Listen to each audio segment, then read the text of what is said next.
Hi guys, welcome back to our YouTube channel.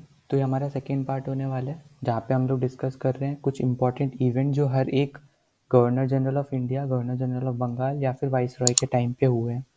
ठीक है, most important events हम लोग डिस्कस कर रहे हैं। ये इस टाइप के क्वेश्चंस आपको एसएससी और एफकैट के एग्जामिनेशन में भी देखने को मिल जाते हैं, या फिर आप सीडीएस में अगर देखोगे उसमें भी देखने को मिल जाते हैं। किसी भी टाइप के गवर्नमेंट एग्जाम या डिफेंस एग्जाम्स में आपको देखने के लिए ये वाले टाइप के क्वेश्चंस मिल जाएंगे। ठीक है, तो यहाँ से डिफरेंट डिफरेंट टाइप के एग्जाम क्वेश्चंस बन सकते हैं कि ये पूछ सकते हैं कि ये वाला पर्टिकुलर इवेंट कौन से वाइस रॉय या governor general of India, governor general of Bengal के अंडर हुआ है। ठीक है, या फिर ये पूछ लेगा कि ये कब हुआ है। ठीक है, इस टाइम पे कौन था वाइस रॉय वगैरह। तो उसका आपको एक टाइम पीरियड पता होना चाहिए। ठीक है, तो शुरू करने से पहले अगर आपने अभी तक चैनल को सब्सक्राइब नहीं किया तो please subscribe the channel. Video अच्छा लगता है तो प्लीज़ लाइक द वीडियो और please share with your family and friends, ताकि वो भी ये जनरल नॉलेज की जो सिंपल बेसिक कॉन्सेप्ट्स है ये भी ले सके और उनको उनके एग्जाम्स में भी फ़ायदा हो। ठीक है, जो जो प्रिपेयर कर रहा है। तो चलो शुरू कर लेते हैं। तो सबसे पहले अब हमने पिछले वीडियो में वाइस रॉय, पिछले वीडियो में general governor general of Bengal, governor general of India, ठीक है, दोनों डिस्कस कर चुके हैं। 1858 तक के इवेंट्स डिस्कस कर चुके हैं। अगर आपने अभी तक वो वाली वीडियो नहीं देखी है तो प्लीज़ गो देयर। तो अभी पिछला वीडियो ही हमारा इस टॉपिक पे है। ठीक है, मॉडर्न हिस्ट्री का जो पिछला वीडियो है वही हमारा इस टॉपिक पे ही था। तो ये इसका सेकेंड पार्ट है। तो इसमें हम लोग 1858 से 1947 के तक के जितने भी वाइस रॉयज बने हैं, ठीक है, और उनके इवेंट्स में उनके टाइम पीरियड के टाइम टाइम पे कौन कौन से इवेंट्स हुए हैं, ठीक है, वो डिस्कस करेंगे। तो सबसे पहले हम लोग बात कर लेते हैं कैनिंग की। ठीक है, तो कैनिंग का टाइम पीरियड ये मैं 1858 से लेके चल रहा हूँ। ठीक है, वैसे इससे पहले भी था, हमने इससे पहले वाला भी डिस्कस किया है पिछले वीडियो में। ठीक है, तो अब ये वो टाइम पीरियड है जहाँ पे कैनिंग वाइस रॉय है। ठीक है, तो उस टाइम पे फर्स्ट चीज़ जो हुई थी कि यहाँ पे EIC जो ईस्ट इंडिया कंपनी है, ठीक है, उसको एक टाइम से अबॉलिश कर दिया है और जितना भी पावर है वो सब क्राउन के अंडर आ गया है। ठीक है, तो ट्रांसफ़र जो था पूरी तरीके से क्राउन को हो गया है। पहला चीज़ ये हुआ है गवर्नमेंट ऑफ इंडिया एक्ट 1858 के बाद। ठीक है, उसके हेल्प से ये चीज़ हुआ था। फिर दूसरा चीज़ कि डॉक्ट्रिन ऑफ लैब्स जो यहाँ पे हमारी डलहौजी की जो एक पॉलिसी थी उसको ख़त्म कर दिया है। ठीक है, तीसरा चीज़ कि इंडियन काउंसिल एक्ट ऑफ 1861 लाए थे। ठीक है, तो अब 1861 में क्या हुआ था कि बेसिकली जो पोर्टफोलियो सिस्टम हम लोग देखते हैं, जैसे कि एक फाइनेंस मिनिस्टर है फाइनेंस मिनिस्ट्री का, फिर दूसरी कोई मिनिस्ट्री है, डिफरेंट डिफरेंट मिनिस्ट्री है और हर एक मिनिस्ट्री का एक हेड है। ठीक है, तो उसी टाइप से उसी सिस्टम को एक टाइप से हम लोग बोलते हैं पोर्टफोलियो मिनिस्टर। ठीक है, ताकि उसको एक इंसान एक ही फील्ड में मैक्सिमम इनपुट दे सके। ठीक है, एक ही जगह फोकस अगर उसका रहेगा तो ज़्यादा से ज़्यादा इनको हेल्प मिलेगा। ठीक है, तो ये पोर्टफोलियो सिस्टम हमारा काउंसिल इंडियन काउंसिल एक्ट 1861 में आया था। फिर दूसरा चीज़ कि इसी के थ्रू हाई कोर्ट स्टैब्लिश हुए थे। फिर इसमें हमारा जो नॉन ऑफिशियल मेंबर्स है, ठीक है, जिसको इंडियंस हम लोग बोलते हैं, तो उनकी जो एडमिनिस्ट्रेशन में ज़्यादा से ज़्यादा वो लोग पार्ट लेने लग गए थे। ठीक है, अलाउ कर दिया था तो उसमें पार्ट लेने लग गए थे। फिर लास्ट चीज़ जो इसमें हुई थी कि अगर मान लो कोई भी काउंसिल डिसीजन लेती है, ठीक है, और वो वाइसरॉय को सही नहीं लगता है, ठीक है, तो वो वाइसरॉय उसको ओवर रूल कर सकता है। ठीक है, तो एक टाइप से वीटो दिखाता है यहाँ पे। ठीक है, तो ये कुछ चार चीज़ें थी जिसकी वजह से 1861 का इंडियन काउंसिल एक्ट फेमस था। ठीक है, या फिर इम्पोर्टेंट था। फिर नेक्स्ट है हमारा जॉन लॉरेंस 1864 से 1869। अब इनके टाइम पे हुआ है, फर्स्ट हुआ है यहाँ पे भूटान वॉर हुआ है। ठीक है, इसमें ट्रीटी याद करना ज़्यादा ज़रूरी है, ट्रीटी ऑफ सेंचुला। ठीक है, तो ट्रीटी ऑफ सेंचुला हुआ है। ठीक है, किसके साथ किया था हमने ये ट्रीटी ऑफ सेंचुला? तो भूटान के साथ किया है। ठीक है, इस टाइप के क्वेश्चन आ रखे हैं सीडीएस में, मैच द फॉलोइंग में आ जाते हैं। ठीक है, और डायरेक्ट स्टैटिक जीके तो CS SSC और ये एफकैट में तो आते ही रहते हैं। ठीक है, फिर उसके बाद अगर हम बात करते हैं एस्टैब्लिशमेंट ऑफ हाई कोर्ट्स हुआ है कैलकाटा, मद्रास, बॉम्बे, तीनों में। ठीक है, 1865 में। फिर हम नेक्स्ट में चलते हैं, तो नेक्स्ट है हमारे पास मायो 1869 से 1872 तक, ये वाइसरॉय थे। तो फर्स्ट चीज़ इन्होंने क्या किया था कि फाइनेंशियल डिस्ट्रीब्यूशन जो अभी हम लोग देखते हैं, ठीक है, तो ये लाए थे कि सेंटर के पास इतना परसेंट रहेगा, स्टेट को इतना देगा। ये वाला जो चीज़ था फर्स्ट इंट्रोड्यूस जो हुआ था वो मायो के टाइम पे हुआ था। सेकंड चीज़ की जो हम सेंसेक्स देखते हैं, ठीक है, जैसे अभी हम लोग रिसेंट 2011 वाला लेके चलते हैं, 21 वाला भी आया नहीं है। तो उसमें जो हमारा फर्स्ट सेंसेक्स है जो 1872 में हुआ था, ठीक है, वो ये हुआ था मायो के अंडर ही हुआ था, ठीक है, तो इसलिए मायो फेमस भी है और ये क्वेश्चन आ भी चुका है, ठीक है, फर्स्ट सेंसेक्स से रिलेटेड। फिर इनके ही द्वारा एक statistical survey of India establish किया गया था, ठीक है। फिर नेक्स्ट चीज़ ये है कि ये एक लौते वाइसरॉय है या बोलो गवर्नर जनरल है, ठीक है, जो कि मतलब इंडिया में ही जिनका खून हुआ है, ठीक है, एक टाइप से जिनका मर्डर हुआ है, ठीक है। और ये किसने किया था, ये किया था शेर अली अफरीदी ने, ठीक है, पोर्ट ब्लेयर पे, अंडमान एंड निकोबार का जो कैपिटल है पोर्ट ब्लेयर, वहाँ पे शेर अली अफरीदी ने लॉर्ड मायो को मारा था, ठीक है। तो ये इम्पोर्टेंट है, ठीक है, ये चारों चीज़ें इम्पोर्टेंट है इनके टाइम पे, ठीक है, खासकर सेंसेक्स वाला यहाँ पे फोर्थ पॉइंट और फर्स्ट पॉइंट, ठीक है। फिर नेक्स्ट हम लोग चलते हैं नॉर्थ ब्रुक पे। तो ये 1872 से 1876 तक रहते हैं। तो बेसिकली इनके टाइम पे जितनी भी चीज़ें हुई हैं सब मैरिज से रिलेटेड ज़्यादा हुई हैं, ठीक है। तो इन्होंने इंटरकास्ट सिस्टम अलाउ कर दिया, ठीक है, मैरिज में। फिर यूनिवर्सल मैरिज एक्ट ले आए ये 1872 में। फिर civil marriage, Arya Samaj marriage, ठीक है। तो जितना भी मैरिज से रिलेटेड चीज़ें हैं वो नॉर्थ ब्रुक के टाइम पे हुई है।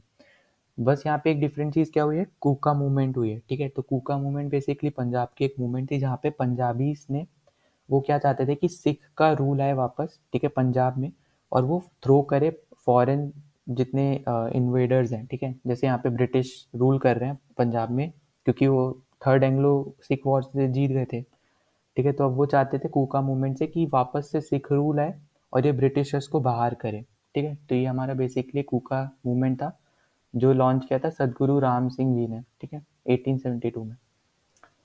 फिर अगर हम नेक्स्ट की बात करते हैं तो अब ये one of the most important viceroy है, ठीक है, लिटिन। तो इनके टाइम पे वर्निकुलर प्रेस एक्ट आया था, ठीक है। अब इसमें क्या किया था इन्होंने कि सिडिक्शन जो हो रहा था, मतलब कि जहाँ पे ब्रिटिशर्स की बुराई हो रही थी, तो उस टाइप के जितने भी न्यूज़पेपर थे इंग्लिश लैंग्वेज को छोड़ के, ठीक है, बाकी जितनी भी लैंग्वेज बची हैं तो सब पे इन्होंने ये वर्निकुलर प्रेस एक्ट लगा दिया, ठीक है। तो अब इसकी वजह से क्या हुआ था कि जैसे हम हमारे कुछ पेपर्स थे वो अपने रीजनल लैंग्वेज की जगह पे इंग्लिश में पब्लिशन करने लग गए थे, ठीक है, क्योंकि इंग्लिश न्यूज़पेपर्स पे ये चीज़ नहीं थी लागू। फिर दूसरा चीज़ कि ये साउथ में अलाउड नहीं था, मतलब साउथ में लागू नहीं हुआ था, ये सिर्फ हमारे बाकी 3 रीजन्स में लागू था, ईस्ट, वेस्ट एंड नॉर्थ, ठीक है। फिर नेक्स्ट चीज़ हमारा आर्म्स एक्ट हुआ था। तो आर्म्स एक्ट में क्या किया था कि इसमें इन्होंने पास कर दिया था कि कोई भी इंडियन जिसके पास लाइसेंस नहीं है, ठीक है, आर्म्स रखने का, अगर वो पकड़ा जाता है तो वो एक क्रिमिनल ऑफेंस होगा, ठीक है, तो उसको एक क्राइम की तरह माना जाएगा। तो एक ये आर्म्स एक्ट लाए थे, ये दोनों एक्ट जो है 1878 में आए हैं, ठीक है। उसके बाद इनके अंडर ही क्वीन विक्टोरिया को जो है द एम्प्रेस ऑफ इंडिया का टैग मिला था, या फिर केसर हिंद बोल सकते हो, इसका टैग मिला है, ठीक है। फिर नेक्स्ट जो है यहाँ पे इन्होंने टैक्स जो था वो कॉटन पे वो अबॉलिश कर दिया था ब्रिटिश ट्रेडर्स के लिए, ठीक है, इंडियन ट्रेडर्स के लिए नहीं, सिर्फ ब्रिटिश ट्रेडर्स के लिए इन्होंने टैक्स जो था कॉटन पे वो अबॉलिश कर दिया था। फिर अगर हम नेक्स्ट में बात करते हैं तो यहाँ पे जो मैक्सिमम एज थी जिसमें जो सिविल सर्विसेज एग्ज़ाम दे सकते थे, ठीक है, उसको 21 से 19 कर दिया था। मतलब कि जब 19 ईयर्स अब मैक्सिमम है जब आप सिविल सर्विसेज का एग्ज़ाम दे सकते हो, ठीक है। फिर जो लास्ट चीज़ इसके इनके टाइम पे हुई है वो है सेकेंड अफगान वॉर, ठीक है। अब यहाँ पे ही ट्रीटी ऑफ गंडमक साइन हुई है, ठीक है, और यहाँ पे ब्रिटिशर्स जीते थे। पर जो फर्स्ट अफगान वॉर थी वहाँ पे ये लोग हारे थे, ठीक है, जो ऑकलैंड के टाइम पे हुई थी, ठीक है। जो ऑकलैंड हमारे गवर्नर जनरल ऑफ इंडिया थे तो उनके टाइम पे जो हुई थी, तो उसमें ये लोग हारे थे और इसमें ये लोग जीत के इन्होंने ट्रीटी ऑफ गंडमक साइन की थी, ठीक है। तो ये 1879 में हुई थी। फिर नेक्स्ट में हम लोग चलते हैं रिपन पे। तो अगर हम कंपेयर करें बाकियों से तो ये एक टाइप से इंडिया के लिए उस टाइम पे इंडियंस के लिए मोस्ट लव्ड गवर्नर जनरल है, ठीक है। अब ये मोस्ट लव क्यों है, क्योंकि फर्स्ट चीज़ इन्होंने वो दोनों एक्ट जो इंडियंस को सही नहीं लगते थे, ठीक है, act vernacular press act and arms act, दोनों को रिपील कर दिया, ठीक है, मतलब वापस ले लिया। फिर तीसरा चीज़ कि इन्होंने पंचायत और म्यूनसिपैलिटीज़ बनाने के लिए इंडियंस को परमिशन दे दी, ठीक है। तो लोकल सेल्फ गवर्नमेंट अगर कोई बोलता है फाउंडर कौन है उसका, तो उसका आंसर होगा रिपेन, ठीक है। तो इसको इसलिए इनको फादर ऑफ सेल्फ गवर्नमेंट भी बोला जाता है। फिर नेक्स्ट चीज़ जो जिसकी वजह से ये इंडियंस में फेमस थे वो था एल्बर्ट विल, ठीक है। अब ये 1883 में आया था। इसमें क्या था कि जो भी इंग्लिश से रिलेटेड कोई अगर कोई केस चल रहा है, ठीक है, ब्रिटिशर्स उसमें इन्वॉल्व है, तो उसमें जो है इंडियन जज भी जो है अपना फैसला दे सकता है, ठीक है, वो असाइन हो जाएगा उसको केस और वो अपना फैसला दे सकता है। तो अब इसकी वजह से ब्रिटिशर्स नाराज हो गए थे, पर इंडियंस में ये फेमस होते जा रहे थे, ठीक है। पर फिर थोड़े टाइम बाद इन्होंने जो है ये एल्बर्टविल वापस ले लिया था, ठीक है। उसके बाद अगर हम बात करते तो दो न्यू यूनिवर्सिटीज़ बनी थी, एक थी पंजाब यूनिवर्सिटी इन 1884 में और एक थी इलाहाबाद यूनिवर्सिटी 1887 में, ठीक है। उसके बाद फिर हंटर कमीशन आया था एजुकेशन से रिलेटेड 1882 में, ठीक। तो ये बहुत इंपॉर्टेंट, ये दोनों जो वाइस रॉय हैं लिटन एंड रिपन, दोनों इंपॉर्टेंट है, ठीक है। अब यहाँ से जितने भी आएंगे सब इंपॉर्टेंट ही है, ठीक है। उसके बाद आते हैं हमारे पास डफरिन। अब डफरिन 1885 से 1888 तक रहे थे और इनके टाइम पे इंडियन नेशनल कांग्रेस बनी थी जो सबसे ज़्यादा इंपॉर्टेंट है, ठीक है। हमने ये पिछले वीडियो में डिस्कस किया है पूरे प्रेसिडेंट से रिलेटेड, सेशन से रिलेटेड, इंपॉर्टेंट। तो अगर आपने वो वीडियो नहीं देखा है तो वो वीडियो देख सकते हो, ठीक है। 1885 में ये हमारा ये फॉर्म हुई है। फिर नेक्स्ट चीज़ की थर्ड एंग्लो बर्मीज वॉर इसके इनके टाइम पे हुई है। अब इसमें क्या हुआ था कि इन्होंने लोअर बर्मा का जो पार्ट है वो भी एनेक्स कर लिया था, ठीक है। स्टार्टिंग में तो अपर पार्ट किया था सिर्फ, पर अब एक टाइप से लोअर अपर सब हो चुका था इनके अंडर ही, ठीक है। तो म्यांमार हमारे ब्रिटिश इंडिया में जुड़ गया था, ठीक है। तो ये हमारा हुआ है यहाँ पे 1885 से 1886 में डफरिन के टाइम पे, ठीक है। उसके बाद हम लोग नेक्स्ट में चलते हैं। तो हम अब आ जाते हैं लैंसडाउन पे, ठीक है, 1888 से 1894। तो यहाँ पे फर्स्ट चीज़ जो हुई है वो हुई है इंडियन काउंसिल एक्ट आया है 1892 में, ठीक है। तो यहाँ पे क्या हुआ था कि बेसिकली जो नॉन ऑफिशियल मेंबर्स होते थे, जो इंडियंस होते थे, उनके लिए इलेक्शंस होने लग गए थे अब, ठीक है, लेजिस्लेटिव काउंसिल में आने के लिए। फिर ज़्यादा से ज़्यादा सीट्स प्रोवाइड होने लग गई थी, ठीक है, ज़्यादा से ज़्यादा एडमिनिस्ट्रेशन में आने लग गए थे अब इंडियंस, क्योंकि उनको अलाउ होने लग गया था, ठीक है। तो इस एक्ट में एक टाइप से इनडायरेक्ट इलेक्शंस हो गए थे, ठीक है, फर्स्ट टाइम जो इंट्रोड्यूस हुए हैं। फिर उसके बाद फैक्ट्री एक्ट ये लोग लेके आए थे 1891 में। फिर डूरेंट कमीशन इसके टाइम पे आया है, जहाँ पे डूरेंट जो लाइन हम लोग देखते हैं, ठीक है, अफगानिस्तान पाकिस्तान के बीच में जो डूरेंट लाइन है, ठीक है, तो वो हमारा डूरेंट कमीशन के उसकी वजह से ही आया है, ठीक है। तो वो किसके टाइम पे आया था, वो आया था लैंसडाउन के टाइम पे, ठीक है। तो यहाँ पे नाम भी दे रखा है, हेनरी मोर्टिमर डूरेंट जो थे वो उसके हेड थे इस पर्टिकुलर कमीशन के, ठीक है। तो ये आया था 1893। फिर हम नेक्स्ट में चलते हैं। तो अब अगले एक इम्पॉर्टेंट वाइसरॉय जो है वो है कर्जन, ठीक है, 1899 से 1905 तक, ठीक है। अब यहाँ पे जो चीज़ें हुई हैं, फर्स्ट तो यहाँ पे दो चीज़ ऐसी देख लो, ठीक है, अपॉइंटमेंट्स वगैरह इन्होंने किए हैं, पर जो यहाँ पे सबसे ज़्यादा इंपॉर्टेंट है वो है पार्टीशन ऑफ बंगाल, ठीक है, 1905 में जो इन्होंने अप्रूव कर दिया था, जिससे ईस्ट और वेस्ट बंगाल बन गया था, ठीक है। तो ये इम्पॉर्टेंट है। फिर दूसरा कि यहाँ पे एक कमीशन आया है, ठीक है, रेले कमीशन। तो ये यूनिवर्सिटीज़ से रिलेटेड है, मतलब एजुकेशन सिस्टम से रिलेटेड है। तो इन्होंने पूरी यूनिवर्सिटीज़ में जो जो सिस्टम चल रहा है उस टाइम पे उस सब पे स्टडी किया। उसके बाद अपना एक प्रोस्पेक्ट दिया, ठीक है, कि मतलब क्या क्या चेंजेस होना चाहिए, क्या होना चाहिए, रिकमेंड किया, ठीक है, प्रपोजल दिया है, ऐसा बोल सकते हो। फिर उसके बाद इंडियन यूनिवर्सिटीज़ एक्ट लाए, वो इसकी वजह से, ठीक है। तो ये इम्पोर्टेंट हो जाता है। उसके बाद हमारा नेक्स्ट है हमारा कर्जन किचनर कंट्रोवर्सी, ठीक है। तो बेसिकली जो किचनर थे, ठीक है, उन्होंने एक ऑफिस था जो मिलिट्री मेंबर का था, जो एडवाइस करता था गवर्नर जनरल को, ठीक है, या फिर बोल लो वाइस रॉय को, ठीक है, मिलिट्री मैटर्स पे। तो उसको वो अबॉलिश करना चाहते थे, पर जो वाइस रॉय कर्जन थे वो नहीं चाहते थे अबॉलिश हो, ठीक है। तो इसलिए एक छोटी सी कंट्रोवर्सी हुई थी। तो बस हमें ये पता होना चाहिए कि इसमें क्या हुआ था, ठीक है, कंट्रोवर्सी किस चीज़ के ऊपर थी, कौन से ऑफिस पे थी। तो वो थी मिलिट्री एक मेंबर जो एडवाइस देता है, ठीक है, गवर्नर जनरल या वाइस रॉय को, उस पे थी। फिर अगर हम नेक्स्ट में चलते हैं तो मिंटो टू 1905 से 1910, ठीक है। अब इनके टाइम पे भी बहुत बहुत ज़्यादा इंपॉर्टेंट चीज़ें हुई हैं। पहला स्वदेशी मूवमेंट हुआ है, जहाँ पे इंडियंस ने ब्रिटिश गुड्स को जो है लेने से इनकार कर दिया था, ठीक है। सिर्फ हमारे इंडिया में बने हुए प्रोडक्ट्स यूज़ करते थे, ठीक है। जितने भी पॉलिटिशियंस थे ये सब इस पर्टिकुलर मूवमेंट को सपोर्ट कर रहे थे, ठीक है। और इसमें जो जितनी भी फॉरेन गुड्स थे, ठीक है, उनको ये लोग जला रहे थे, ठीक है, एक टाइप से। फिर नेक्स्ट हमारा मुस्लिम लीग इसमें फॉर्म हुआ है 1906 में इनके टाइम पीरियड पे। और 1906 में ही लाहौर के सेशन में इंडियन नेशनल कांग्रेस के हमने फ्लैग होस्ट किया था, ठीक है। हमारा जो ट्राई कलर है हमने होस्ट किया है, ठीक है, वहाँ पे। उसके बाद सूरत स्प्लिट हुआ है 1907 में ही, ठीक है, जहाँ पे हमारे मॉडरेट्स और एक्सट्रीमिस्ट में इंडियन नेशनल कांग्रेस जो थी वो दो ग्रुप्स में टूट गई थी। फिर फिफ्थ हमारा 1909 में जो हमारा आया है मॉर्ले मिंटो रिफॉर्म्स या फिर गवर्नमेंट ऑफ इंडिया एक्ट 1909। ठीक है, इसमें क्या हुआ था, इसमें सेपरेट इलेक्टोरेट लाए थे ये लोग माइनॉरिटीज़ के लिए, मतलब मुस्लिम्स के लिए एक टाइप से। ठीक है, स्पेशली मुस्लिम्स के लिए। उसके बाद हम लोग बात करते हैं हेडिंग ए 2 की।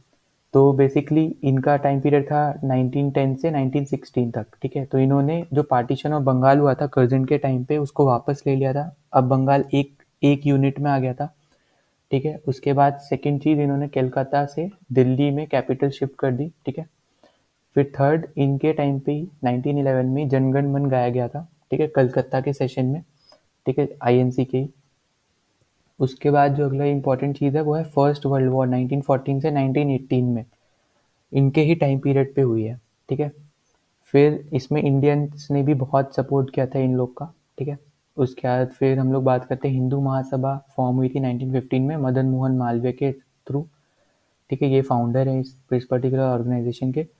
फिर मेसोपोटामियन कैंपेन हुआ था। तो बेसिकली ये कैंपेन हुआ था ऑटोमन एम्पायर को हटाने के लिए। तो जितने भी अरब्स थे उस उनके अंदर ये कैंपेन किया था ब्रिटिशर्स ने, ताकि अरब्स ही खड़े हो जाए ऑटोमन एम्पायर के खिलाफ।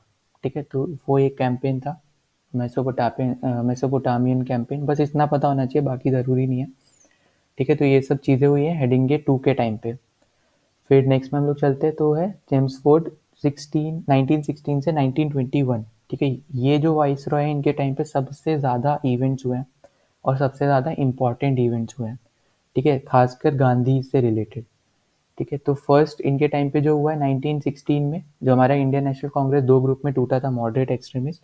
तो यहाँ पे लखनऊ पैक्ट के थ्रू वो जुड़ गया। ठीक है, तो अब एक यूनिट बन गया इंडियन नेशनल कांग्रेस। फिर अगला जो चीज़ हुआ है वो होम रूल लीग आ गई। ठीक है, 1916 में। फिर यहाँ से जो इंपॉर्टेंट चीज़ें शुरू होती हैं तो हमारा चंपारण सत्याग्रह। ठीक है, यहाँ पे पीजेंट्स को बोला जाता था कि 3/20 लैंड पे इंडिगो ग्रो करने को। ठीक है, तो तिंकिथिया सिस्टम इसको बोलते हैं। तो ये हमारा फर्स्ट सिविल डिसोबीडियंस मूवमेंट था गांधी जी का, जो उन्होंने लॉन्च किया था। ठीक है, चंपारण सत्याग्रह एक टाइप से बोल सकते हो, 1917 में हुआ था। फिर अगस्त डिक्लेरेशन आया था 1917 में। ठीक है, तो यहाँ पे बेसिकली अगस्त डिक्लेरेशन में क्या किया था, इन्होंने प्रपोज किया था कि जितने भी एडमिनिस्ट्रेशन है या लोकल सेल्फ गवर्नमेंट है वहाँ पे इंडियंस को बढ़ाने के लिए। ठीक है, तो ज़्यादा से ज़्यादा इंडियंस उसमें पार्ट ले। ठीक है, तो ये अगस्त डिक्लेरेशन था। फिर 1918 में हमारा फर्स्ट हंगर स्ट्राइक हुआ था गांधी जी का। ठीक है, तो उसमें अहमदाबाद मिल स्ट्राइक है। ठीक है, जहाँ पे जो अहमदाबाद मिल स्ट्राइक का जो ओनर थे वो 35 पर मतलब बहुत कम उनको वेजेस दे रहे थे। ठीक है, तो जो हमारे जो आम लोग थे, वर्कर्स थे, वो चाहते थे कि 50% रेज हो, जो उनका रेज होना चाहिए। पर एकदम एंड में आते आते वो 35% पे दोनों दोनों पार्टीज मान गई थी। ठीक है, गांधी की वजह से। तो गांधी जी का ये फर्स्ट हंगर स्ट्राइक था। फिर गांधी जी का फर्स्ट नॉन कोऑपरेशन मूवमेंट था हमारा खेड़ा सत्याग्रह पे। ठीक है, 1918 में। तो बेसिकली खेड़ा सत्याग्रह में क्या हुआ था कि क्योंकि बारिश हुई नहीं थी तो फसल भी ग्रो नहीं हुई थी, बहुत ज़्यादा प्रॉब्लम हो रही थी। ठीक है, तो बैरन लैंड हो गया था। बैरन लैंड के भी वो लोग टैक्स ले रहे थे ईस्ट इंडिया कंपनी वाले।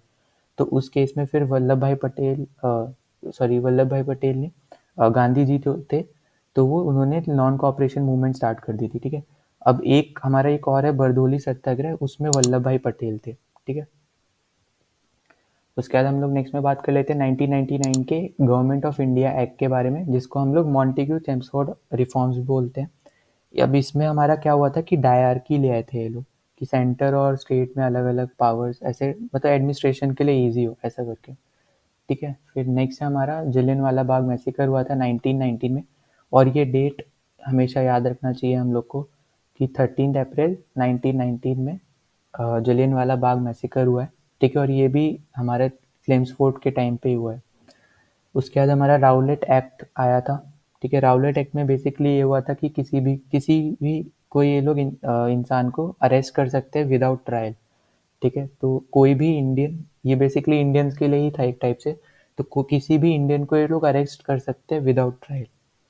ठीक है, उसके बाद खिलाफत मूवमेंट आया था, जो ब्रिटिशर्स ने ऑटोमन एम्पायर के खिलाफ लड़ाई लड़ी थी, उसके खिलाफ जो मुस्लिम्स थे यहाँ पे इंडिया पे, तो उन्होंने खिलाफत मूवमेंट स्टार्ट किया था ब्रिटिशर्स के खिलाफ। ठीक है, तो वहाँ पे जो खलीफा उनका जो लीडर था ऑटोमन एम्पायर का, तो उनके सपोर्ट में ये खिलाफत मूवमेंट आया था। फिर उसी को देखते हुए गांधी जी ने फिर एक मिलके एक नॉन कॉपरेशन मूवमेंट स्टार्ट कर दी थी 1919 से 1920 में, ठीक है।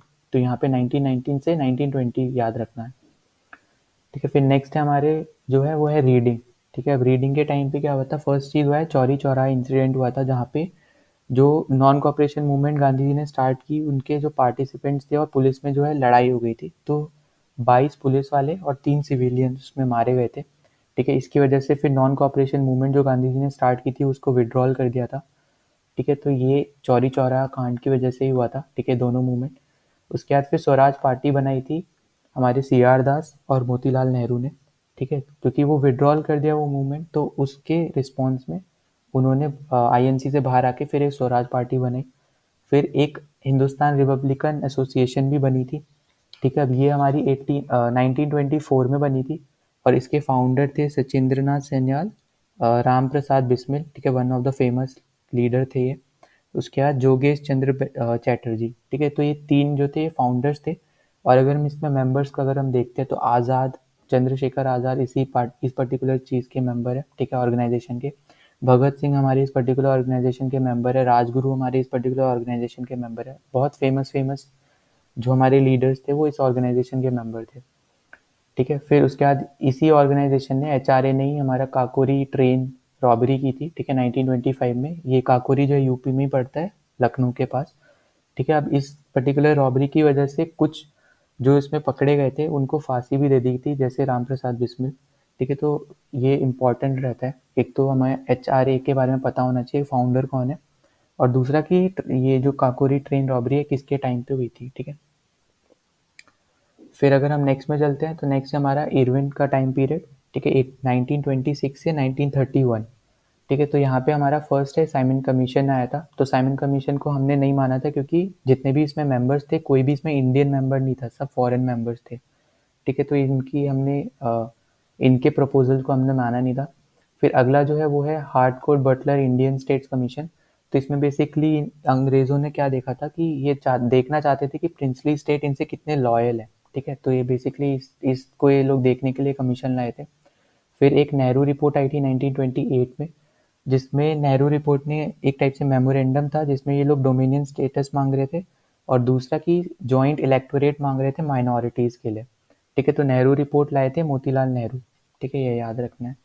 फिर दीपावली डिक्लेरेशन आया था 1929 में, ठीक है। तो दीपावली डिक्लेरेशन बेसिकली था कि ये जो इंडिया को जो है डोमिनेंट स्टेटस दे रहे थे लोग, इरविन, ठीक है, खासकर 1929 में, ठीक है। तो उस टाइम पे पर अभी आपको पता हो कि लाहौर सेशन जो हुआ है हमारा 1929 में, ठीक है। तो उसमें जवाहरलाल नेहरू हमारे प्रेसिडेंट थे आईएनसी के, ठीक है। तो उसमें पूर्ण स्वराज की बात हो गई थी, ठीक है। तो हम लोग डोमिनियन स्टेटस नहीं चाहते थे, अब हम लोग पूर्ण एक तरीके से पूरी तरीके से इंडिपेंडेंट होना चाहते थे, ठीक है।